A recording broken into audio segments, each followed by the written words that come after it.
송은재TV 시작합니다. 추석 연휴를 앞두고 전 대통령 부인이었던 김정숙과 현직 대통령의 부인인 김건희 여사, 이 김정숙과 김건희에 대해서 사법 처리를 해야 되느냐, 이게 지금 쟁점이 되고 있습니다. 먼저 김정숙입니다. 이 김정숙은 문다혜와 함께 여러 가지 건의 비리에 걸려 있습니다. 그런데 핵심은 가장 김정숙 스스로 지금 밝혀야 하고 김정숙에게만 어쩌면 책임을 물을 수밖에 없는 부분이, 김정숙이 문다혜에게 돈 현금 5천만 원을 보낸 겁니다. 5천만 원을 보자기에 싸서 친구를 시켜서 문다혜에게 송금한 것입니다. 금융정보원에 포착이 돼서 5천만 원 이상이면 누구나 이 송금을 하게 되면 금융정보원에 포착이 됩니다. 그 중에 좀 의심이 간다라고 하는 것은 검찰 수사를 의뢰를 합니다. 그렇게 해서 검찰이 수사를 하고 있는 부분입니다. 서울중앙지검이죠. 김정숙의 이 5천만 원, 이게 어디에서 생겼느냐, 이걸 가지고 변명하기 위해서 윤건영이나 조국 등이 이 송금을 하는데 김정숙의 이름이 나왔던 겁니다. 그 친구가 송금을 하면서 자기 이름 뒤에 김정숙을 가로 안에 넣어 놓았던 겁니다. 5천만 원이 어디에서 생겼는지, 현금 5천만 원을 들고 있는 사람은 잘 없습니다. 또 문재인의 재산 신고에서 5천만 원이 없었습니다. 현금이 없었습니다. 그런데 갑자기 5천만 원이 생긴 겁니다. 요새 인터넷 뱅킹을 할 수도 있는데 왜 이랬을까? 5천만 원이 어디에서 생겼는지는 변명하지 않고 모두 이 이야기만 합니다. 김정숙이 뭐 은행을 갈 수 없는 형편이어서 유튜브들이 집 앞에 와서, 지금 양산 집 앞에 와서 진을 치고 있기 때문에 은행에 못 갈 형편이어서 이렇게 했다. 그 다음 소위 인터넷 뱅킹을 할 수가 없어서 이렇게 했다. 인터넷 뱅킹은 문재인은 아마 할 수 있을 겁니다. 김정숙이 뭐 모르는지는 모르겠지만 주변에 비서진들도 많이 있습니다. 김정숙이 문재인이나 비서진들에게도 몰래 이 5천만 원을 보내야 했던 것입니다. 이 5천만 원은 어디에서 생겼을까? 김정숙은 또 4천만 원이 넘는 이 옷값을 현금으로 지불한 것도 있습니다. 인도 타지마할 관광을 간 부분도 이 수사가 남아 있습니다. 서울중앙지검에서 이 부분을 수사하지 않을 수가 없을 것이다. 이창수 중앙지검장입니다. 야무지게 수사를 하고 있죠. 김정숙 대해서. 또 자신이 전주지검장으로 있을 때부터 수사를 해왔던 문다혜에 대한 수사는 이제 뭐 상당 부분 진척이 됐습니다. 정말 크게 남아있는 것은 문재인과 이상직의 관계입니다. 검은 커넥션. 도대체 문재인과 이상직은 어떤 관계였길래 이렇게 문다혜에 대한 특혜 비롯해서 그 많은 서로 특혜가 오고 갔을까? 서로에게 주고받았을까? 그 부분이 이제 상당 부분 이 꼬리가 잡혔다라고 하는 것입니다.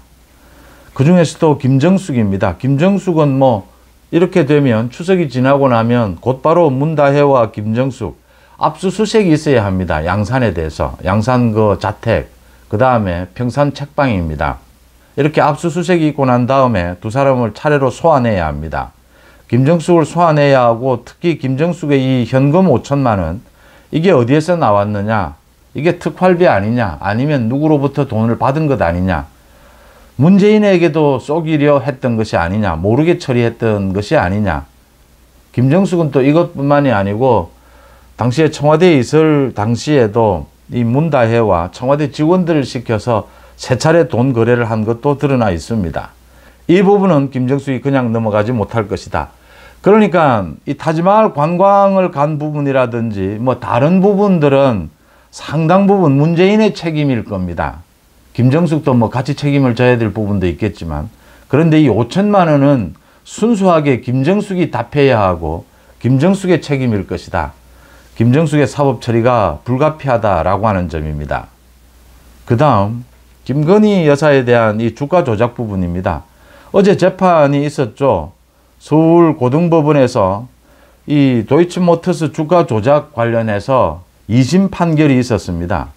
여기에 그러니까 전주라고 하는 이 손모 씨, 이 손모 씨에 대해서 실형이 선고가 됐습니다. 징역 6개월에 집행유예 1년이었습니다. 주범은 당연히 1심에서도 징역형 집행유예가 선고가 됐습니다. 이제 91명이라고 하는 이 전주입니다. 그 계좌를 이용해서 주가 조작을 한 이 전주들 91명 가운데 여기에 김건희 여사가 포함이 되어 있습니다. 윤 대통령의 장모도 포함이 되어 있습니다. 그 중에 가장 큰 거래를 했다라고 하는 사람이 이 손모 씨입니다. 이 손모 씨가 거의 80억 원 가까이 이 주식 투자를 한 것인데 손모 씨 한 사람만 지금 기소가 됐었습니다. 그런데 1심에서는 무죄였습니다. 주가 조작에 관여하지는 않았다. 무죄였습니다. 같은 서울중앙지검입니다. 서울중앙지검에서 이걸 항소를 하면서 방조 혐의가 아니냐. 직접 그러니까 주가 조작에 관여하지는 않았지만 주가 조작을 알고는 있었던 것이 아니냐. 방조한 것이 아니냐. 미필적 고의라고 하는 법률 용어까지 등장을 합니다. 가장 중요한 것은 이 주가 조작을 알았느냐 몰랐느냐입니다. 알았다면 이건 방조다. 직접 관여하지 않았더라도. 그래서 항소가 된 건데 2심 판결에서 이 손모 씨가 이렇게 집행유예 실형을 받았습니다. 그러니까 당연히 이제는 김건희 여사를 비롯해서 다른 전주들은 어떻게 처리할 것이냐. 김건희 여사는 이 부분과 관련해서 이미 이 검찰의 조사를 받았습니다. 제3의 장소에서 조사를 받았습니다. 김건희 여사는 이 주가 조작 부분을 몰랐다. 뭐 녹취록도 나와 있고 많이 나와 있는데 주가 조작 부분은 몰랐다라는 겁니다. 그러면 방조 혐의가 성립되기가 힘들지 않느냐. 이 전주 가운데서도 91명 가운데서도 다 사정이 다릅니다. 가장 핵심은 주가 조작을 알았느냐 몰랐느냐. 이 알았다라고 하는 걸 검찰이 입증해 낼 수 있느냐라는 겁니다. 이제 어제 이 2심 판결이 나오니까 당연히 김건희 여사는 어떻게 처리할 것이냐. 이게 관심의 대상이 될 수밖에 없습니다. 서울중앙지검이 참 많은 수사를 다 잘하고 있는데 이 김건희 여사의 주가 조작 부분은 이 수사가 좀 문제가 있다 제가 계속 말씀을 드렸습니다. 이게 지금 문재인 정권 때부터 4년이 넘게 탈탈 턴 겁니다. 윤 대통령과 결혼도 하기 전의 일이었습니다. 1심 판결이 나왔을 때 손모 씨가 무죄였습니다. 91명 전주 가운데 1명이 기소가 됐는데 무죄였습니다. 그때라도 김건희 여사 부분을 정리하면 될 일이었습니다. 그러니까 혐의 없다라고 정리를 하면 될 일입니다. 그런데 계속 질질 끌었습니다. 끌다가 이제 2심 판결을 또 보자. 2심 판결에는 유죄로 나왔습니다. 지금 김건희 여사와 손모 씨는 다릅니다. 이 손모 씨는 유죄 판결을 받은 손모 씨는 80억이고 김건희 여사 부분은 40억 정도입니다. 이렇게 다 차이가 납니다. 금액도. 또 가장 중요한 이 주가 조작 사실을 알았느냐 몰랐느냐. 이 손모 씨는 분명히 안 것이 아니냐. 지금 이게 법원 판결로 확인이 된 겁니다. 김건희 여사는 계속 몰랐답니다. 그러니까 계좌만 활용이 된 것이다. 또 윤 대통령의 장모도 마찬가지입니다. 지금 이걸 정리를 해야 되는 것이죠. 어디까지 이제 전주를 처벌할 것이냐. 김건희 여사도 처벌하지 않을 수가 없는, 사법 처리하지 않을 수가 없는 상황이 된 겁니다. 검찰이 이런 지경으로 몰아왔다라고 하는 겁니다. 그러니까 지금 검찰이 자기 손으로 1심에 무죄가 난 것을 항소심에 걸은 겁니다. 그런데 유죄가 나왔습니다. 이제는 뭐 김건희 여사를 사법 처리할 수밖에 없는 이런 상황이 된 겁니다. 자기 모순을 일으킨 것이죠. 그 전에 정리를 했으면 될 일이었습니다. 그러니까 검찰이 김건희 여사 부분을 기소를 해야 되겠다라고 생각한 겁니다. 이게 2심에서 1심, 2심 뭐 어떻게 처리를 해도 이 손모 씨가 무죄가 나오더라도 김건희 여사를 또 기소하지 않으면 야당에서는 무조건 지금 특검하자입니다. 특검 법안 19일 통과시키겠다라고 하고 있죠. 자, 유죄가 나오게 되면 이건 빼도 박도 못하는 상황이 되는 겁니다. 그렇다면 검찰이 일찌감치 정리를 했었어야 한다. 어차피 논란이 일어날 거라면. 흔히 이렇게 이야기합니다. 검찰이 2심에서 무죄가 나오면 깔끔하게 털 수 있지 않느냐. 2심에서 만약 손모 씨가 무죄가 나오더라도 깔끔하게 털기가 힘들었던 것이고요. 논란은 일어나는 것이고요. 이 방조 혐의로는 이제 그러니까 주가 조작은 아니어도 주가 조작 내용을 알고 모른 채 하면서 이 주식으로 돈을 불리려고 한 것이 아니냐. 이 이야기입니다. 방조했다. 알고 있으면서. 이 내용으로는 계속 논란이 일 수밖에 없는 겁니다. 그러니까 또 이 검찰이 대법원까지 가게 되는 겁니다. 논란 속에서 무죄가 나오더라도. 근데 유죄가 나오면 이제 빼도 박도 못하게 되는 거죠. 이게 법리적으로 손모 씨와 김건희 여사가 지금 상당히 이 여건이 다르다. 김건희 여사가 정말 그 녹취록도 있습니다. 이 주가 조작 부분을 알았느냐 몰랐느냐, 이 주가 조작을 통해서 이익을 챙겼느냐 아니냐 뭐 이런 게 논란이 되고 있는데, 방조 혐의는 이게 굉장히 입증하기도 쉽지 않고, 이게 방조 정말 몰랐느냐라고 이렇게 알리바이를 대서 털기도 쉽지가 않습니다. 이 주식 투자하는 상황에서 여러 가지 통화도 있고 내용도 있고 말이죠. 참 검찰이 김건희 여사를 기소하겠다라는 쪽으로 생각을 한 것이 아니냐, 이렇게까지 질질 끌고 2심 판결까지 보고 난 뒤에, 그것도 지금 추석 연휴를 앞두고 이런 결정을 할 수밖에 없는 상황에 와 있다라는 점에서 본다면, 뭐 이렇게 되면 김건희 여사를 비롯해서 상당수의 그 전주들을 기소하는 쪽으로 밖에는 지금 갈 수가 없습니다.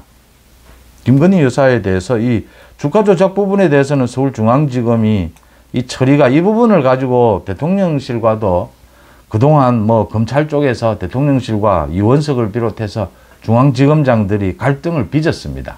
지난 1년 동안 갈등을 빚었습니다. 그러니까 검찰 쪽에서는 기소를 해야 된다였습니다. 이제 그 결과가 2심까지 보는, 이렇게 질질 끌어온 겁니다. 검찰은 뭐 이걸 기소로 마무리를 하자는 겁니다. 기소를 할 수밖에 없을 것으로 보입니다. 왜냐면요, 지금 특검 법안을 내놓고 있지 않습니까?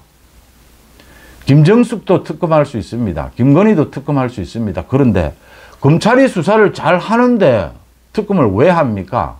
뭐 김건희든 김정숙이든. 특검은 검찰 수사가 제대로 되지 않을 때입니다. 민주당의 특검 공격을 원천봉쇄하기 위해서라도, 대응하기 위해서라도 검찰이나 경찰의 수사가 제대로 되고 있는 것은 특검으로 갈 이유가 없는 것입니다. 김건희 여사도 기소를 하게 되면 검찰 수사가 제대로 된 겁니다. 김정숙 마찬가지입니다. 뭐 진영을 가리지 않고 검찰 수사가 제대로 되면 특검할 이유가 없는 것입니다. 그렇게 특검 공격에 맞서기 위해서라도 검찰에서 김건희 여사 기소를 하고 김정숙에 대해서 소환을 하고 김정숙도 바로 기소를 해야 합니다. 그렇게 처리를 하면 특검으로 갈 이유가 없습니다. 추석 연휴를 앞두고 검찰이 이렇게 질질 끌어왔고 2심 판결을 굳이 볼 필요도 없었는데, 이게 지금 윤석열 정부 들어서도 2년 6개월을 질질 끌었습니다. 뭐 이랬다면 검찰이 김건희 여사를 기소하겠다라는 생각으로 읽힙니다. 김정숙과 김건희 여사에 대해서 이렇게 사법 처리를 하는 것은 불가피한 분위기로 가고 있습니다. 송은재TV 마칩니다. 고맙습니다.